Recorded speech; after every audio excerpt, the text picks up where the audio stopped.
बिस्मिल्लाहिर्रहमानिर्रहीम। अस्सलाम वालेकुम। वेलकम बैक टू मे तकी ऑफिशियल। क्या हाल है जी आप सबका?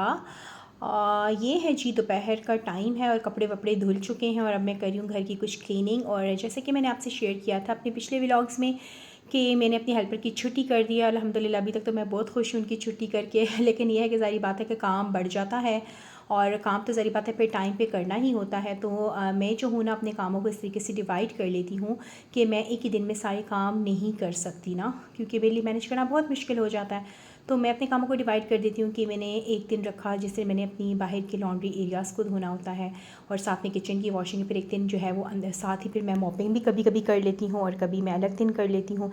इस तरह एक दिन वॉशरूम्स की धुलाई हो जाती है। तो इस तरह करके ना काम जो है वो मैनेज हो जाता है।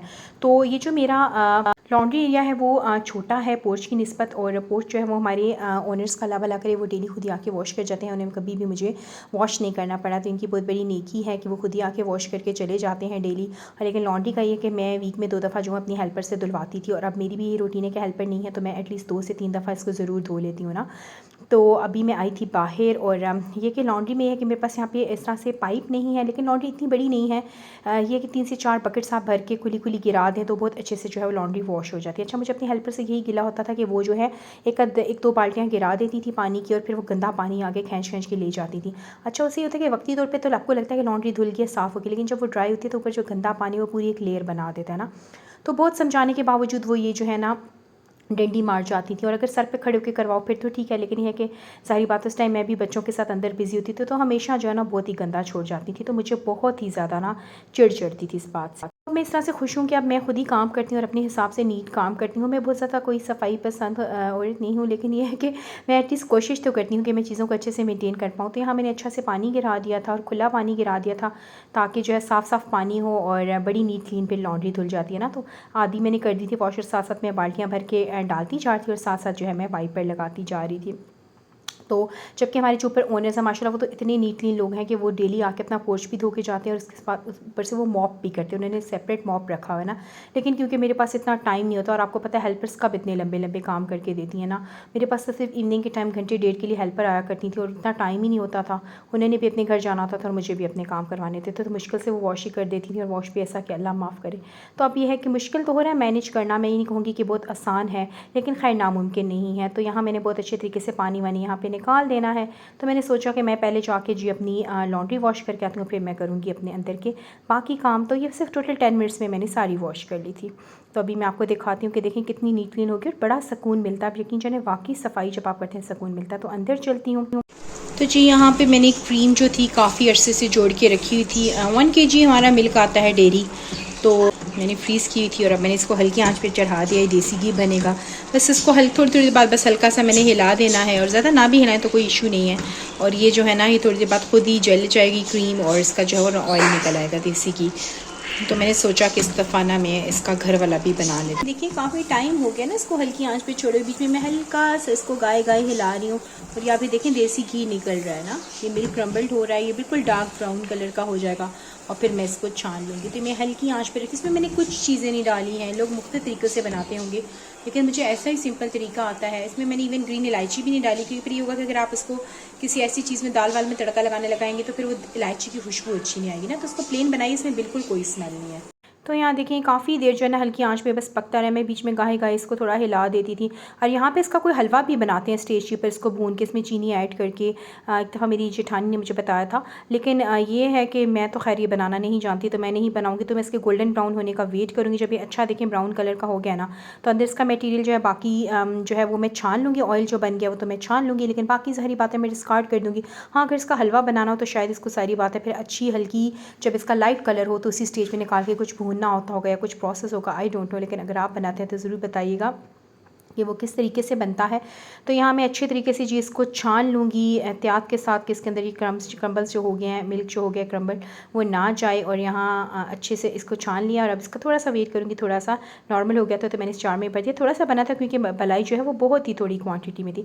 तो जी ये बना के अब मैं आ गई थी मॉपिंग करनी। और मॉपिंग का मैं आपको बताऊँ कि मैं जब मॉपिंग लिक्विड बनाती हूँ तो मैं उसके अंदर ऐड करती हूँ जी 1 से 2 चम्मच जो है विनेगर ज़रूर ऐड करती हूँ। एक तो वो स्टेन्स को भी ख़त्म करता है और मक्खियाँ मच्छर वगैरह नहीं आते हैं। सेकेंडली इसके अंदर मैं मैं जो हूँ सनलाइट का मॉपिंग के लिए जो सर्फ़ है वो मैं अलग से लेके आती हूँ। सस्ता होता है लेकिन इसकी बड़ी अच्छी फ्रेगरेंस होती है, वो मैं लाती हूँ मॉपिंग के लिए ही लाती हूँ खाली, उससे मॉपिंग करती हूँ मैं। और थिर्डली जो है मैं इसके अंदर मॉपिंग लिक्विड भी यूज़ करती हूँ, जो मैं यूजुअली जो है मैक्स एस्टॉनिश, आजकल एस्टॉनिश के ला रही हूँ ना, वो भी बहुत अच्छे हैं। तो जो वो तीनों लिक्विड्स इस तरह से बना के मैं इसका कभी मैं आपसे शेयर भी करूँगी। तो ये है कि बहुत अच्छी ये मॉपिंग कर देता है। तो मासी जो थी ना वो उसको भी सारी बातें तीनों चीज़ें उसकी अवेलेबिलिटी में थी, लेकिन वो जिसमें डंडी मार जाती थी। लेकिन फ्रिज खोल के तो कभी भी वो अंदर से मॉप नहीं करती थी, अंदर का एरिया हमेशा गंदा रह जाता था। और यहाँ इस तरह के कॉर्नर्स वॉर्नर्स ये जगह जो होती हैं ना, आपको पता है कि अगर आप सर पर खड़े होकर करवाएं तो फिर तो ठीक है ना, लेकिन अगर आप यहाँ वहाँ चले गए तो वो एरियाज़ रह जाते हैं, जैसे कॉर्नर्स के एरियाज़ हैं दीवारों के साथ साथ। तो ये मेरे जो है वो घर के अब डर्टी होना शुरू हो गए थे ना, और इसी चीज़ से मैं फिर बहुत ज़्यादा चिढ़की थी। हालांकि मैंने बहुत दफ़ा उनको समझाया कि काइंडली आप यहाँ से भी लगाया करें, लेकिन ऐसा तो मुमकिन ही नहीं था। तो फिर इन्हीं बातों से उनकी मैंने तंग आके उनको निकाल दिया। और अब आप देख रहे हैं कि मैं कितनी दिलजमी से मॉप करी, और मैं इसी तरीके से करती हूँ, खूब रगड़ रगड़ के जमा के। और आप यकीन जाने के फिर मैं मतलब डेली मॉप नहीं करती, मैं 1-2 दिन बीच में अगर मॉप ना भी करूँ ना तो मेरा घर साफ़ रहता है। हालाँकि जो लाउंज का एरिया ना जो सबसे गंदा एरिया होता है, क्योंकि इसकी वजह है कि बच्चे सारा दिन यहीं खेलते हैं, यहीं उनका हैमक, यहीं उनका टीवी भी चल रहा होता है, यहीं वो खाते पीते हैं। तो अब ये देखिए मैंने सारी क्लीनिंग कर ली और कितना अच्छा लग रहा है ना, नीट क्लीन। तो बड़ी मुझे तसल्ली हो गई। तो मैं चलती हूँ किचन में और आज मैं बना रही हूँ निहारी। तो आज बन रही है जी बीफ निहारी, और इसके लिए मैंने एक बड़े साइज़ का जो है अनियन है उसको गोल्डन करने के लिए रख दिया है। यहाँ मैं आपको दिखाऊँ तो है 1 kg के बराबर नीली का छोटे पीसेस मैंने करवाए हुए हैं। साथ में इसके अंदर जाएगा जी जिंजर गार्लिक पेस्ट, और आप सभी को पता है मेरा मोस्ट फेवरेट निहारी मसाला।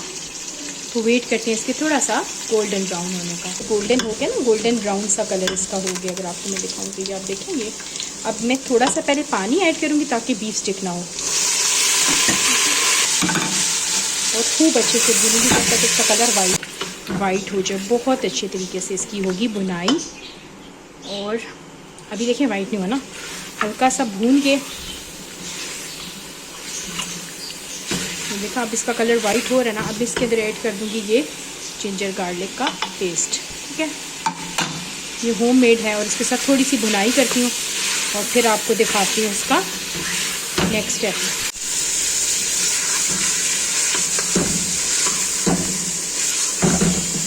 बुनाई हो चुकी है ना, तो अभी स्टेज के ऊपर अब मैंने इसके अंदर डाल देना है ये मसाला।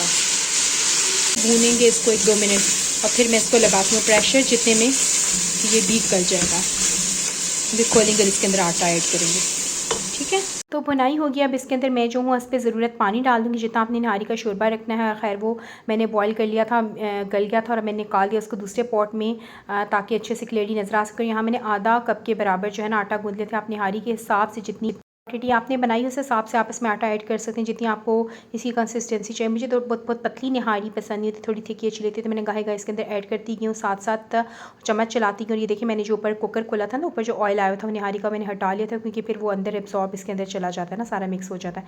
तो हमेशा वो प्रेजेंटेशन के टाइम पर डाला जाता है। तो अब इस हल्की आँच पर इसको बनाती रहूँगी, बिल्कुल मीडियम टू लो फ्लेम के ऊपर ये सिमर होती रहेगी। तकरीबन 20 से 25 मिनट ये पकती रही थी और अब ये जो थी वो रेडी हो गया। अब इसके ऊपर जो है मैं बाकी का जो मैंने ऑयल ऊपर से निकाला था ना वो मैं ऊपर डाल दूँगी, क्योंकि फिर वो बड़ा प्रेजेंटेबल लगता है। अदरवाइज़ ये कि इसके अंदर ही मिक्स हो जाता है ना। ये चाहे तो कुछ लोग अलग से भी तड़का डालते हैं, उनकी अपनी मर्ज़ी है, लेकिन यही डालते तो ज़्यादा बेहतर है ना। और फिर आप गार्निश कर सकते हैं जिंजर के साथ, लेमन के साथ। तो खैर मैंने तो सिंपल ही बनाई थी। और ये थी जी मेरी आज की वीडियो, आज की शेयरिंग। अगर आपको मेरी वीडियोज़ अच्छी लगी तो प्लीज़ मेरे चैनल को लाइक कीजिएगा, सब्सक्राइब कीजिएगा। और मैं अपने डिस्क्रिप्शन बॉक्स में जो हूँ इंस्टा और फेसबुक का लिंक डालूँ, काइंडली मुझे वहाँ पर भी फॉलो कीजिएगा। और आपकी सपोर्ट मेरे लिए बहुत मानी रखती है। मिलती हूँ नेक्स्ट वीडियो में, तब तक के लिए अल्लाह हाफिज़।